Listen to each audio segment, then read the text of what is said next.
माणसाने आयुष्यात कितीही सक्सेस कमवलं तरी जेवढी त्याची हेल्थ स्ट्रॉंग असते ना, त्याचं यश पण तेवढंच टिकतं. म्हणजे अशी बरीच कामं असतात की जे आपण स्टार्ट करतो आणि संपवतच नाही. अशी म्हणजे कामं अशी अंगावरची धूळ झटकल्यासारखी की असं कंप्लीट केली पाहिजेत. त्यासाठी हे पुस्तक आहे.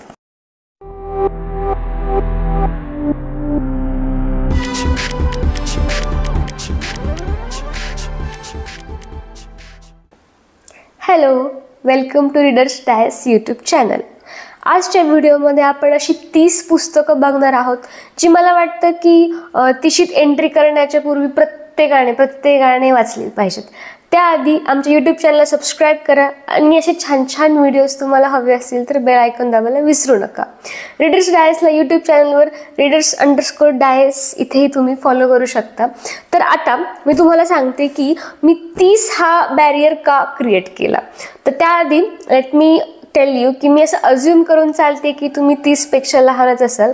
जर तुम्ही 30+ असाल तरी सुद्धा तुम्ही यातलं पुस्तक ट्राय करू शकता, पण त्यासाठी तुम्हाला पूर्ण व्हिडिओ बघावा लागेल. सो मला असं वाटतं की प्रत्येकाचे ॲज अ पर्सन म्हणून जेव्हा आपली एक पर्सनॅलिटी घडत असते तर at the age of 20 to 30 ही जी 10 वर्ष असतात ही आपल्या पूर्ण लाईफसाठी क्रुशियल इयर्स असतात. या 10 वर्षामध्ये आपण एक माणूस म्हणून जेवढं घडतो त्यानुसार आपले 30च्या पुढे आपली वर्ष कशी असतील, आपली लाईफ कशी असेल हे फिक्स होतं. आणि तसंच टिल द एज ऑफ 20 की तुम्ही जे पण अकॅडमिक करिअर असेल, जे तुमचं घडलं असेल तर त्यालाही तुम्ही या 10 वर्षामध्ये माउल्ड करू शकता. म्हणून मला असं वाटतं की ही पुस्तकं तुम्ही या 10 इयर्सच्या एज गॅपमध्ये वाचली पाहिजेत. या एजमध्ये आपण different relationship problems, family issues, financial things, त्याच्यानंतर करिअर रिगार्डिंग प्रॉब्लेम्स आपण फेस करत असतो आणि हेच छोटे छोटे इश्यूज आपल्याला लाईफमध्ये घडवत असतात. तर या इश्यूजला डील करण्यासाठी आज आपण बघणार आहोत 30 अशी पुस्तकं जी तुम्ही नक्की वाचा. Let's get started with the video.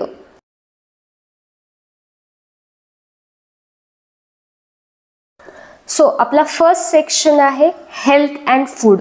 याच्यामध्ये मी तुम्हाला अशी 2 पुस्तकं रिकमेंड करणार आहे की जी मला वाटते की तुमच्या लाईफस्टाईलला एक वेगळी चालना देतील.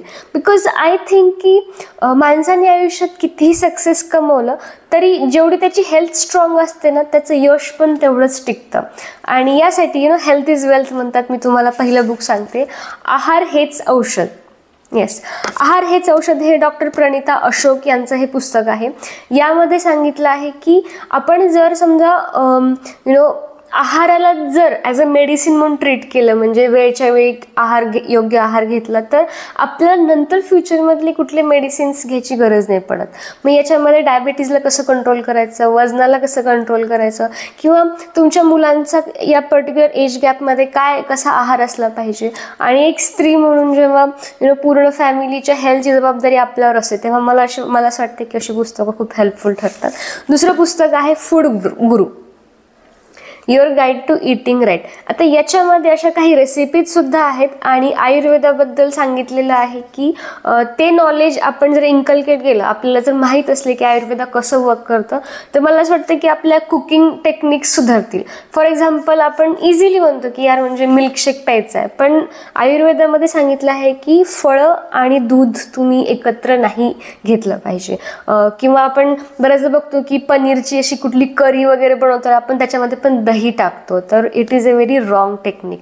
अशा छोट्या गोष्टी याच्यामध्ये सांगितलेल्या आहेत.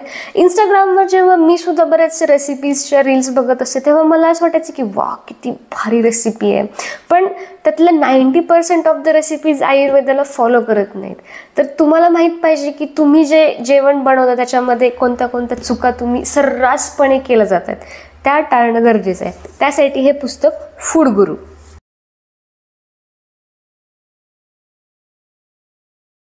नाव सेकंड सेक्शन असं आहे की ज्याला मला पर्टिक्युलरली कुठल्या जॉनरामध्ये नाही सांगता येते, पण मी तुम्हाला एक ब्रीफ देते. या सेक्शनमध्ये मी तुम्हाला अशी काही पुस्तकं सांगणार आहे की जी तुम्हाला तुमच्या आजूबाजूच्या लोकांसोबत तुमचं जे जगणं आहे ते सुकर म्हणजे इझी कसं करू शकतं. म्हणजे मी तुम्हाला एक सिनारिओ सांगते की काय होतं, माणूस एक समाजप्रिय प्राणी आहे, बरोबर आहे.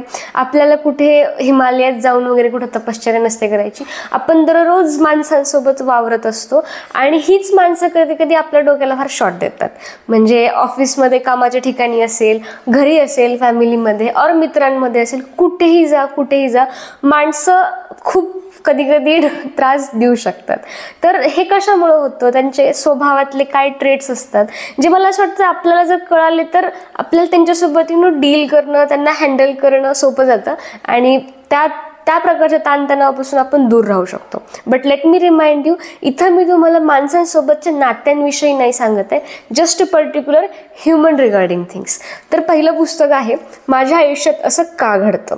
येस, हे मनोज अंबिके सरांचं पुस्तक आहे. मला खूप आवडलं होतं. याला मी इंस्टाग्रामवर पण खूप मस्त याच्या रील्स वगैरे टाकल्या होत्या. तर या पुस्तकाचं टायटलच भारी आहे, माझ्या आयुष्यात असं का घडतं. याच्यामध्ये एक सेक्शन आहे की हा माणूस माझ्याच आयुष्यात का, असे प्रश्न आपल्याला खूप दररोज पडत असतात आणि त्या प्रश्नांची उत्तरं तुम्हाला या पुस्तकात मिळतील. याच्यामध्ये मला एक खूप छान गोष्ट शिकायला मिळाली होती, मी तुम्हाला क्विकली सांगते की जोपर्यंत तुम्ही तुमच्या आधीच्या चुकांपासून शिकत नाही तोपर्यंत तुमच्या त्या चुका परत रिपीट होतात आणि म्हणून तुम्हाला वाटतं की माझ्याच आयुष्यात असं का घडतं. ठीक आहे. त्याच्यानंतर सेकंड पुस्तक आहे द आर्ट ऑफ लेटिंग गो. आता मी सांगते की तुमचा जर कधी ब्रेकअप झाला असेल, हार्टब्रेकच्या दरम्यान तुम्हाला खूप टफ इश्यूजमधून जावं लागलं असेल, हँडल करणं म्हणजे जमत नसेल अशा टफ टाईमला, तर हे पुस्तक छान आहे, द आर्ट ऑफ लेटिंग गो. मला असं वाटतं की हे पुस्तक प्रत्येक यंग लोकांनी वाचलं पाहिजे.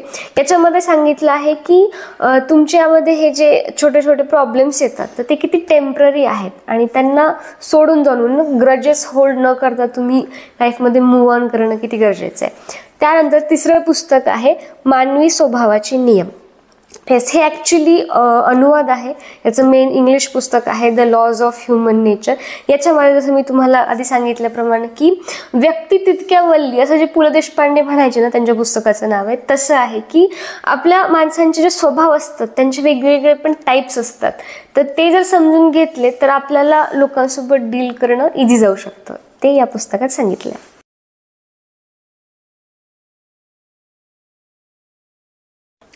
थर्ड सेक्शनमध्ये आपण अशी पुस्तकं बघणार आहोत की जी तुम्हाला लाईफमध्ये स्किल्स डेव्हलप करायला हेल्प करू शकतात, ज्यामुळे तुम्हाला ज्या क्षेत्रात करिअर करायचं तिथं तुम्ही तुमचं नाव कमवू शकता.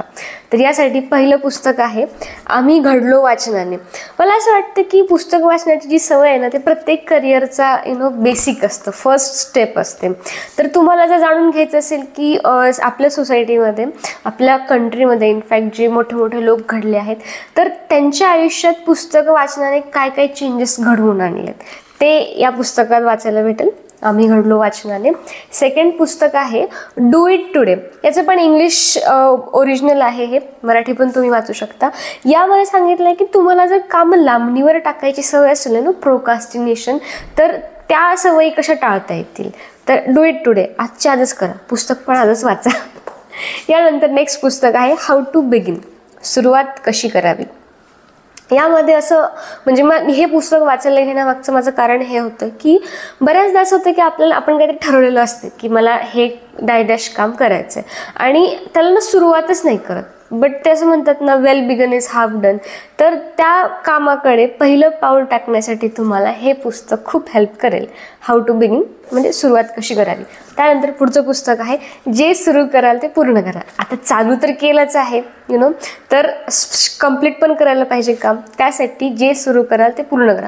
म्हणजे अशी बरीच कामं असतात की जे आपण स्टार्ट करतो आणि संपवतच नाही. अशी म्हणजे कामं अशी अंगावरची धूळ झटकल्यासारखी की असं कंप्लीट केली पाहिजेत. त्यासाठी हे पुस्तक आहे.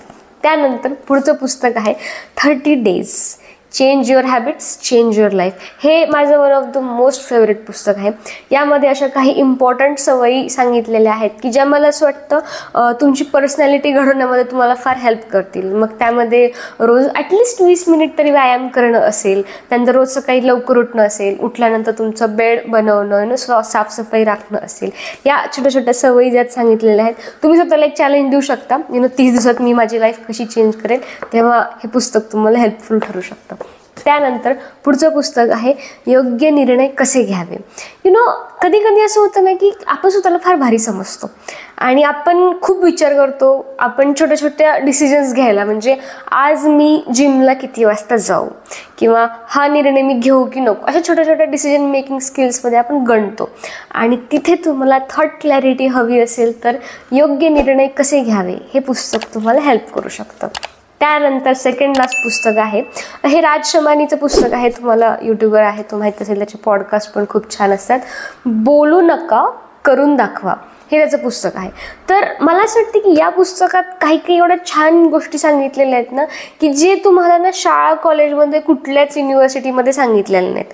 पण या जगात, या दुनियादारीत जर सर्व्हाइव्ह करायचं असेल तर या गोष्टी माहीत असणं तुम्हाला गरजेचं आहे. ते तुम्हाला या पुस्तकात वाचायला भेटतील. अँड द लास्ट वन, दुर्लक्षित कौशल्यांचे सामर्थ्य, हे पण अनुवादच आहे. याचं मेन इंग्लिश पुस्तकाचं नाव असं आहे पॉवर ऑफ इग्नोर्ड स्किल्स. आपल्यामध्ये स्किल्सचा भांडार असतो तसं बघायला गेलं तर, पण आपल्याला कळत नाही की अरे बापरे ते पण एक स्किल आहे. फॉर एक्झाम्पल, एखाद्या बाबतीत कन्सिस्टंट राहणं, कन्सिस्टन्सी, हे पण एक स्किल आहे. त्याच्यानंतर पेशंट राहणं, हे पण स्किल आहे. पण हे स्किल्स आपण ना इग्नोर करत चालतो आणि त्या स्किल्सचं महत्त्व काय आहे करिअर घडवण्यामध्ये ते तुम्हाला या पुस्तकात वाचायला भेटेल.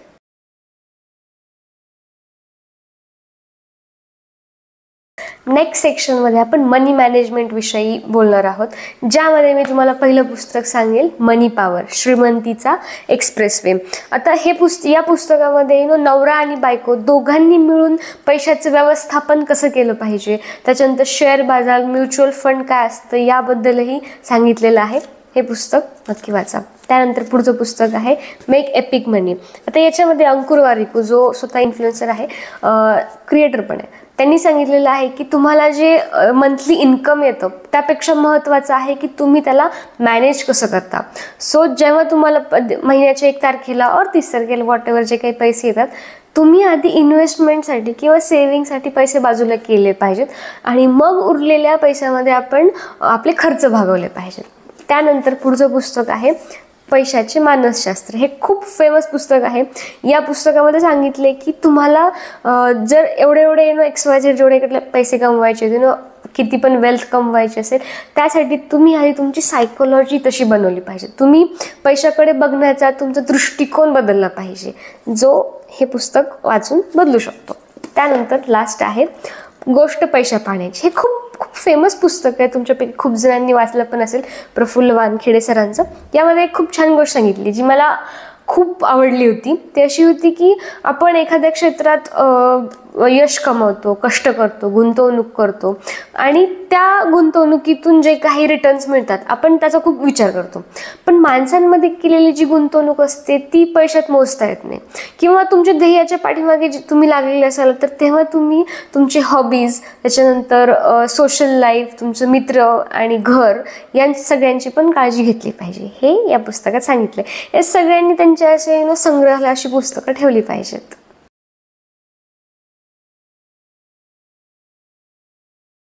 या सेक्शनमध्ये आपण मेंटल हेल्थला हेल्प करणारी पुस्तकं बघणार आहोत. मला असं वाटतं की मेंटल हेल्थ ना खूप इझिली इग्नोर केली जाते. म्हणजे जोपर्यंत तुम्ही त्याच्या एक्स्ट्रीमला पोहोचत नाही ना, तोपर्यंत तुम्हाला कळत नाही की अरे बापरे माझी मेंटल हेल्थ खराब झाली. तशी होऊ नये यासाठी मी तुम्हाला पुस्तक सजेस्ट करणार आहे. त्यातलं पहिलं आहे जीवन समजून घेताना. गौर गोपालदास तुमच्यापैकी खूप जण माहीतही असतील. या पुस्तकामध्ये तुमच्या मनशांती तुम्हाला कशी मिळेल, डेली लाईफमध्ये जे तुम्ही करताय त्यामध्ये तुम्हाला पीस कसा भेटेल हे या पुस्तकात सांगितलं. Second is the Ikigai. हे पण फेमस पुस्तक आहे. इकिगाई मी जेव्हा वाचलं होतं तर मला असं वाटलं होतं की वाव, आय विश मी पण जॅपॅनीज असले असते, जेणेकरून मी पण यांच्या लाईफस्टाईल कन्सेप्ट्स इम्प्लिमेंट केले असतात. बट ठीक आहे, आपण इंडियन आहेत, आपणही काही खराब नाही, आपणही चांगलं आयुष्य जगू शकतो. त्यानंतर आहे 13 गोष्टी ज्या खंबीर लोक करत नाहीत. हे खूप मोठं टायटल आहे, त्यामुळं तुम्हाला लक्षात राहायला मे बी अवघड जाईल. अजून एकदा सांगते, 13 गोष्टी ज्या खंबीर लोक करत नाहीत. खूप सिली मिस्टेक्स असतात जे आपल्याला असं वाटते की अरे बापरे मी जर या केल्या तर मग मी खूप इमोशनल आहे, मी खूप सेन्सिटिव्ह आहे असं वाटेल. पण नाही, जर तुम्ही स्वतःला टफ बनवायचं असेल, मेंटल हेल्थ तुमची जर तुम्हाला एम्पॉवर करायची असेल तर अशी पुस्तकं तुम्ही वाचली पाहिजेत. त्यानंतर नेक्स्ट आहे फोकस ऑन व्हॉट मॅटर्स, म्हणजे जे महत्त्वाचं आहे त्यावर लक्ष केंद्रित करा. मला वाटतं हे लोकांच्या बाबतीत खूप लागू होतं. अनेक लोक बिनकामाची असतात आपल्या आजूबाजूला, किंवा छोट्या छोट्या गोष्टी असतात ज्या आपल्याला खूप बॉदर करत असतात, आणि यामुळं आपण जे इम्पॉर्टंट आहे त्याच्याकडे लक्ष देत नाही. तशा कुठल्या कुठल्या गोष्टी ज्या तुम्ही अवॉइड करू शकता ते या पुस्तकात सांगितलंय. Focus on what matters. Next is आयुष्य समृद्ध करणारे 101 धडे. अतिशय मस्त, अतिशय छान पुस्तक आहे. कुठलंही पुस्तक, कुठल्याही पान उघडा आणि वाचायला चालू करा, तुम्हाला नवीन काही ना काही तर नक्कीच शिकायला मिळेल. त्यानंतर पुढचं आहे शांत मन आनंदी जीवन. कितीही यश कमवा, कितीही पैसे कमवा, तरी आपल्या मनामध्ये ती जी व्हॅक्यूम असतं ना, की लोनलीनेस वाटतो कधी कधी, किंवा कधी कधी उगाच डिप्रेस्ड वाटतं, नैराश्य येतं, तर या सगळ्या गोष्टींवर मात करण्यासाठी हे शांत मन आणि आनंदी जीवन खूप हेल्पफुल ठरू शकतं. And last one is mental toughness, मनाची कणखरता. सो आपल्या लाईफमध्ये जोपर्यंत आपण जिवंत आहोत आपल्याला अनेक अडचणींचा सामना करावा लागणारच आहे. मग ते प्रत्येक वेळेस तुम्ही त्या गोष्टींना स्वतःवरती अफेक्ट नाही होऊ दिला पाहिजे. त्यासाठी हे पुस्तक आहे the mental toughness.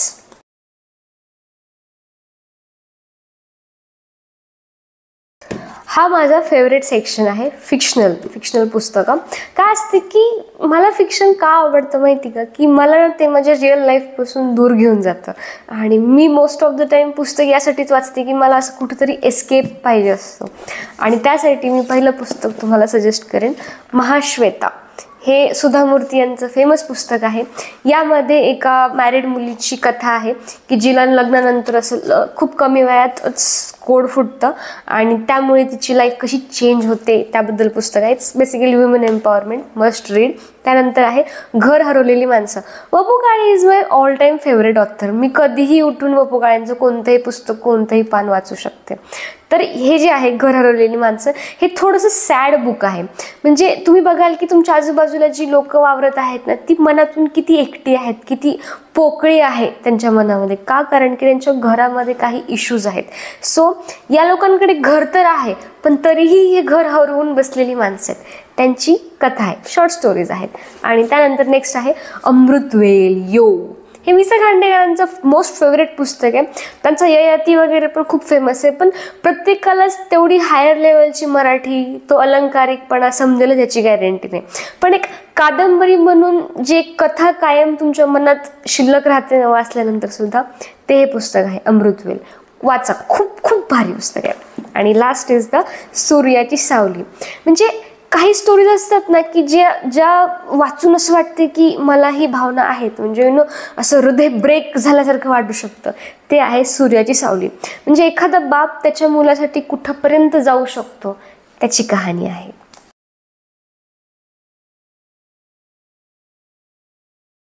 And the last section is spirituality, अध्यात्म. आता याच्यामध्ये बरेच जण भगवद्गीता वगैरे पण सजेस्ट करतील, पण मला असं वाटतं की भगवद्गीता पुस्तक नाही आहे, तो एक ग्रंथ आहे. आणि तो समजण्यासाठी, त्यातला कॉन्टेंट पूर्णपणे ग्रास्प करण्यासाठी आपल्याला थोडी विचारांची बैठक पण लागते. तर मी तर अजून ट्राय केला नाही, त्याच्यामुळे मी सजेस्ट नाही करणार, बट स्टील तुम्हाला जमत असेल तर वाचा. मी हे तुम्हाला गोष्टीरूप हरिपाठ हे पुस्तक सजेस्ट करेन. गोष्टीच्या माध्यमातून हरिपाठ तुम्हाला सांगितलेला आहे. ओरिजिनल हरिपाठ जो आहे तो आपल्याला समजत नाही, पण जर गोष्टीच्या माध्यमातून जर तुम्हाला वाचायला मिळालं तर हा नक्की समजेल. तसं तर आपल्याला लहानपणापासून सवय असते की गोष्टीच्या माध्यमातून आपल्याला लाईफ लेसन्स शिकवले जातात, ज्यामुळे ईसापनीतीच्या कथा, त्याच्यानंतर चंपक वगैरे फार फेमस आहेत. तसंच हे आहे गोष्टीरूप हरिपाठ. जेव्हा तुम्ही तुमच्या लाईफमध्ये खूप बिझी होऊन जाता तेव्हा तुम्ही विसरून जाता की आपल्या पलीकडे ही एका एनर्जीचं एक्झिस्टन्स आहे, ज्यामुळे आपलं एक्झिस्टन्स आहे. ते तुम्हाला या पुस्तकात वाचायला मिळेल. And the last one is संभोगातून समाधीकडे. हे तर पुस्तक ना म्हणजे 40 जरी झाले ना तरी पण तुम्ही वाचलंच पाहिजे.